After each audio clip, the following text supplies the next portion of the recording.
Dire Straits were a British rock band that dominated the 1980s with songs like Sultans of Swing, Romeo and Juliet, Money for Nothing, and Brothers in Arms.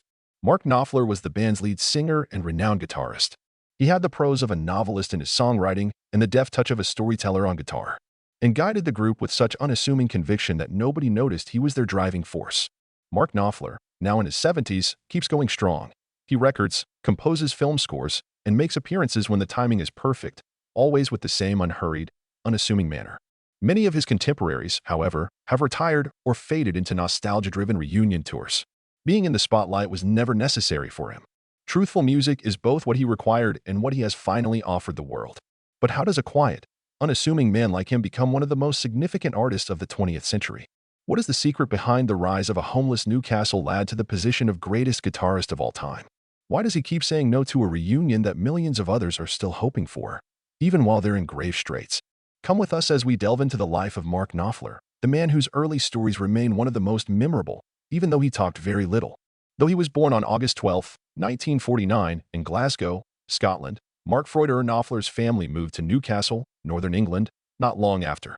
A change in geography wasn't the only thing that happened. As a result, young Mark entered a world where competing cultural norms and an enduring feeling of alienation would define his formative years. Erwin Knopfler Sr. was an architect from Hungary who had escaped fascism and sought sanctuary in England during World War II. Louisa Mary, his mother, was a teacher in England.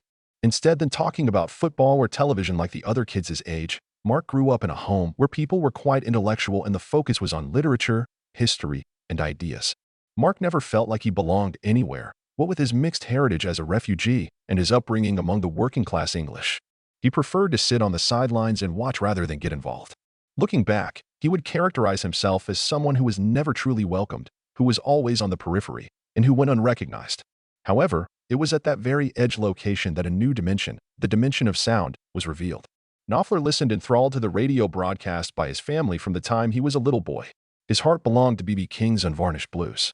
King, the languid, introspective lyrics of Chet Atkins, and the rustic, American country sound, genres that were foreign to post-war Britain, though they communicated in a way that Mark grasped on an innate level. Nobody in his impoverished family saw him having a career in the arts. But love doesn't wait for approval. Mark purchased his first electric guitar, a Hefner Super Solid, with the savings he had amassed at the age of 15. He learned to play on his own. Instructions and guides were non-existent. It was just him in his bedroom for hours upon hours of imitating licks from old records, gradually refining the finger-picking technique that would later become his distinctive trademark. Growing up, Knopfler looked up to his uncle, a semi-professional musician who instilled in him a love of boogie-woogie piano and the importance of attentive listening. Music, Mark learned from Dad, was more than simply noise. It could convey feelings, evoke memories, and express things for which words fail. A quiet, unremarkable child named Knopfler discreetly pursued a different dream than his friends, who aspired to be football players or factory workers. Not to become famous, but to exist in the music industry without being asked your identity or hometown. Because all you really need to know is to listen carefully. The world did take notice in the end. Unbeknownst to them, the youngster whose velvety guitar tone enchanted millions was once alone with his heart and a guitar, no teachers, no spotlight, and no friends.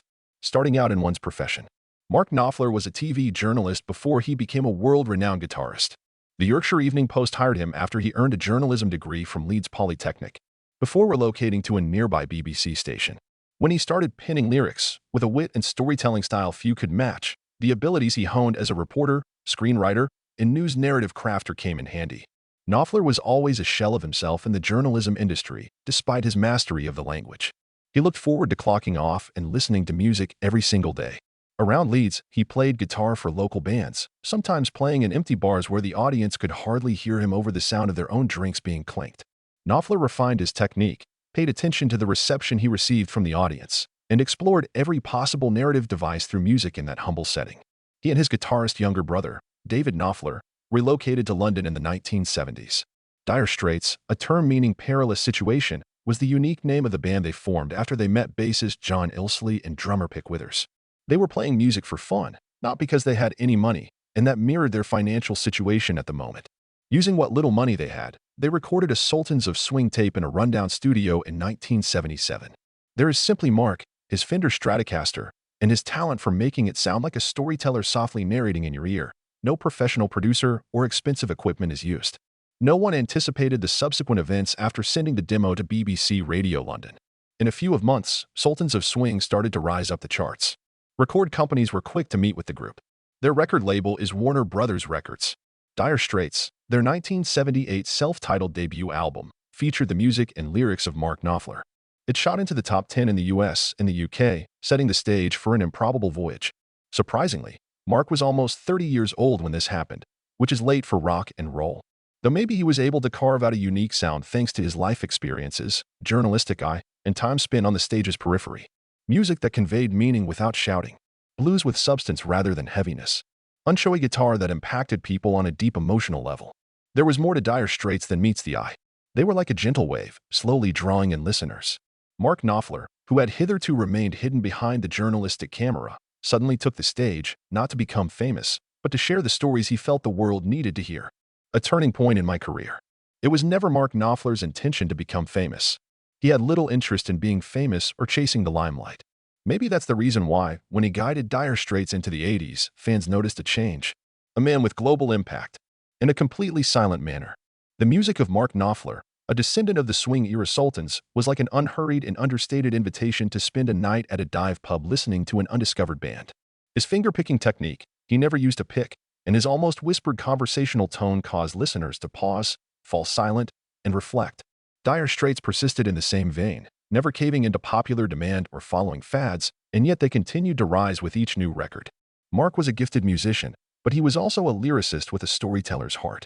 Beautifully crafted songs like Telegraph Road and Romeo and Juliet were also miniature narratives about people's lives that conveyed yearning, nostalgia, and subtle sorrow. When Brothers in Arms came out in 1985, Dire Straits had already established themselves as more than just a popular band. They had achieved cultural renown. With continual play on radio, MTV, and in stores and cafes all over the globe, the album's tracks helped sell over 30 million copies. Despite his meteoric rise to stardom, Mark Knopfler started to feel emotionally detached from his music.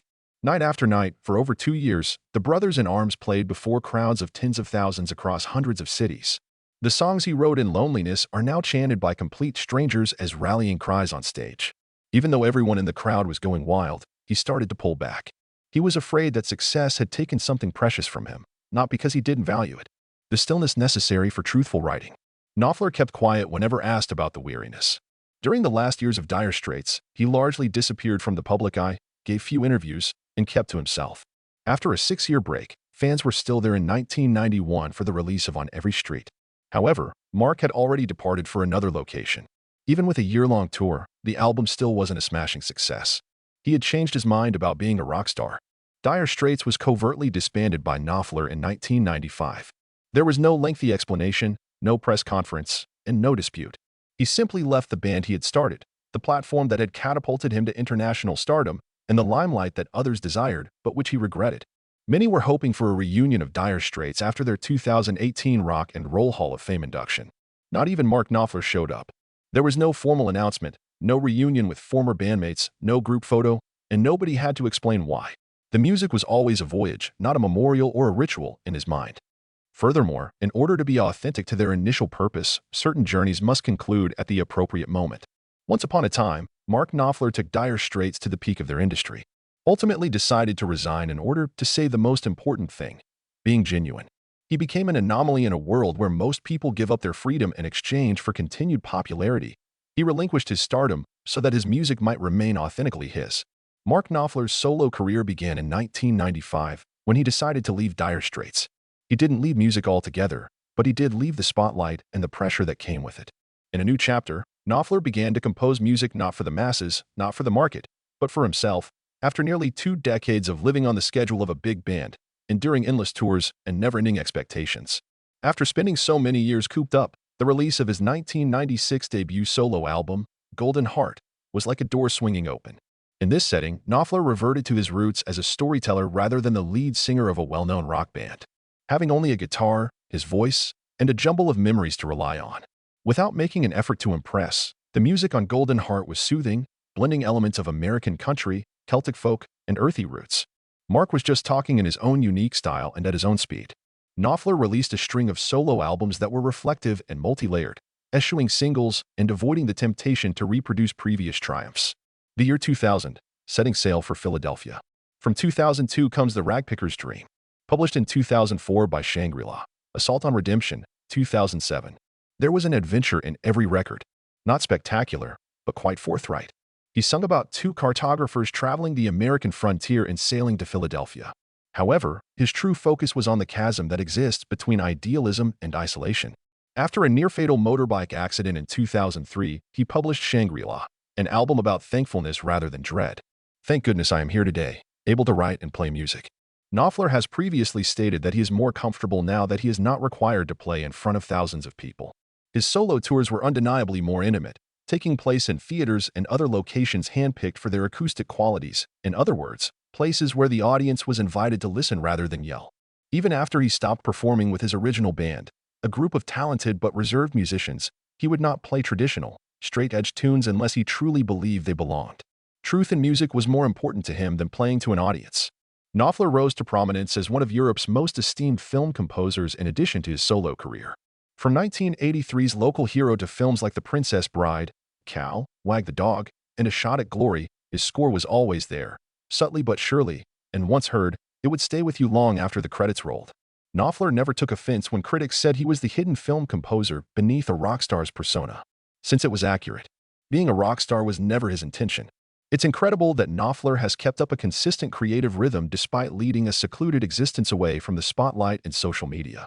His solo recordings span the years 1996 to 2024 and do not include his work as a film composer or his collaborations with legendary artists such as Bob Dylan, Eric Clapton, Chet Atkins, or Emmylou Harris. However, he remained steadfast to the same concept regardless of the function he played: guest musician, composer, or narrator. Never put himself first when performing music. Instead, put the music first. Perhaps the most glaring example of this is his most recent album, 2024's One Deep River. Millions of streams and critical acclaim were achieved in its absence of publicity and social media initiatives. Mark describes the river from his youth, together with death, memory, and time, as if reflecting on his life thus far without feeling any remorse. Because just getting here without trying to rush or fake was more than enough of a prize for him. Private life. If Mark Knopfler's career as a musician is like a river, calm, deep, and steady, then his personal life is very much like that. Despite his almost 4 decades of fame, the tabloids have found almost no evidence of any scandals, controversies, or shocking revelations regarding his spouse, children, or way of life. When Knopfler hears the word private, he immediately thinks of it. Private. His marital status is threefold. Mark Knopfler was married before he ever started making music professionally, but not many people know this. The public record of that first marriage is nearly blank. Name, images, and interviews are absent. A single, imprecise detail remains. It came to a calm close before dire straits came into being. Some of Knopfler's friends and family have suggested that he was only looking for stability in his marriage, and that he was still working as a journalist in Leeds at the time. But this is when he started devoting more and more time in the nights to guitar, songwriting, and bar performances. He became further estranged from home life as his involvement with music grew stronger. Music ultimately triumphed, and the first marriage quietly ended, with no public record of it. In 1983, during Dire Straits' breakout year after Love Over Gold, Mark tied the knot for a second time, this time with Lourdes Salomon, an Italian-Mexican woman rumored to be fiery and independent.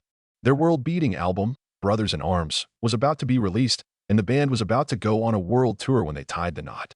Friends and family of Knopfler noticed that during his time with Lourdes, he made an honest effort to separate his personal life from his music career, even if he hardly discussed her publicly. While he was at home, he would spend time with his wife, cook delicious dinners, and play acoustic guitar. He would make numerous phone calls home while on tour. He stayed in touch by mailing demos of new songs or cassette recordings with voice messages. The birth of Knopfler's twin sons in 1987 marked a watershed moment in Lourdes' life. After that, he became very private about his job at home. The incessant touring, interviews, MTV appearances, and American chat shows that came with leading a worldwide band eventually brought him back into his own. Being the more outgoing of the two, Lourdes yearned for a companion who could be there in person as well as through music. Subtly, the couple divorced in the early 90s. There will be no public altercations, negative press, or resentful comments. They separated amicably and agreed to share child custody. Even now, Knopfler has refrained from criticizing Lourdes or drawing on her story in his songs. Even a farewell deserves respect in his eyes. The third marriage for Knopfler took place in 1997 to the British author and ex-actress Kitty Aldridge. This romance started after he had opted for a more quiet life, away from the spotlight of fame, in contrast to his other relationships. Kitty followed his beat. She knew what it was like to live with an artist who hardly spoke about his feelings because she was a bookworm who treasured quiet. She once stated in an interview that none of the performers accepted payment. "I want music to be used, not only heard," Knopfler said simply. Concurrently, he subtly bid farewell to a portion of his history. Early in 2024, Knopfler raised almost £8 million by auctioning off more than 120 guitars and amplifiers from his career. A quarter of that amount was donated straight to charity. These were more than simply tools to him. Although they were friends, he realized it was time to pass the torch to others. He insisted them be played rather than kept undisturbed. Longtime colleague Guy Fletcher claims that Knopfler's likelihood of launching another significant tour is quite low, given that he hasn't performed in the previous 2 years. Instead, he and his wife, the novelist Kitty Aldridge, led peaceful lives in their London home, taking occasional trips to the countryside. A typical day could consist of reading, strumming a guitar, tending to a garden, or even just sitting and watching the hours go by. There will be no selfies on the red carpet, political comments, or social media. However, his devoted fans continue to seek him out, and he remains, like a subterranean river gently trickling through the thoughts of individuals who are attentive enough to hear it. Mark Knopfler has become an unusual emblem of something else, enduring stillness, in a world when everything is happening at a dizzying rate of speed. He may have achieved his pinnacle musically with that enduring impact and legacy. The idea that Mark Knopfler was a musical trailblazer was never advanced by him. He failed to reimagine what it means to be a modern artist, pioneer a new musical style, or pursue technological innovation. Still, in a roundabout way, he altered guitar technique. Rock out and let the music transport you to a world of narrative. Knopfler appeared on the scene with an unusual weapon during an era when shredding, distortion, and huge stage theatrics were the hallmarks of 80s rock. Playing with just his fingertips, as if brushing against unspoken words, he played without a pick or shrill riffs. He became famous for his distinctive electric finger-picking style, which he inherited from greats like Chet Atkins. With just a few notes, it was clear that this was Knopfler, a guitar voice, like a lone truth-teller in a bustling plaza. One thing that set Knopfler apart was his refusal to play for show. As a storyteller, he put on a show. Not only were songs like Sultans of Swing, Romeo and Juliet, and Brothers in Arms played on the radio, but they also served as little universes in and of themselves, teeming with people, places, feelings, and quiet. He refrained from penning sappy love poetry or yelling out political statements. His journalistic eye allowed him to piece together the mundane, the beautiful, and the painful aspects of life. A guitarist turned novelist turned lyricist turned filmmaker. He left an impression outside of the recording studio as well. In a subtle way, it influenced a whole new wave of musicians. Many well-known and even lesser-known independent musicians have praised Knopfler as a teacher who never gave lectures, including John Mayer, Ed Sheeran, Noel Gallagher, and innumerable more. Despite Dylan's penchant for criticism, he was chosen by Dylan to play lead guitar for the Slow Train Coming tour, and Dylan described him as a man who was not afraid to be simple. Many wonder why Dire Straits still haven't gotten back together. Alternatively, why does he turn down the opportunity to perform on a grand stage? A number of Knopfler albums, such as Sailing to Philadelphia, Privateering, Tracker, and One Deep River, serve as an oral responses to this question. Music made for the sake of existence, rather than commercial success or reminiscence. Exactly when and how it should be done. Neither do his tunes sound trendy nor old. Time does not apply to them.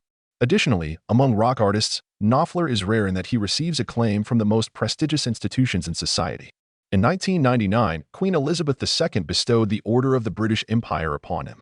He went on to win 4 Grammys, 3 Brit Awards, and a grueling induction into the Rock and Roll Hall of Fame. His millions of listeners, who seek out his music for its depth rather than its star power, hold him in silent veneration, which is more important than any awards he may receive. In a world where music is made to be heard more and more often, with shorter and shorter solos and songs written to be popular, Mark Knopfler remains steady as an old oak tree through a storm. Here and now.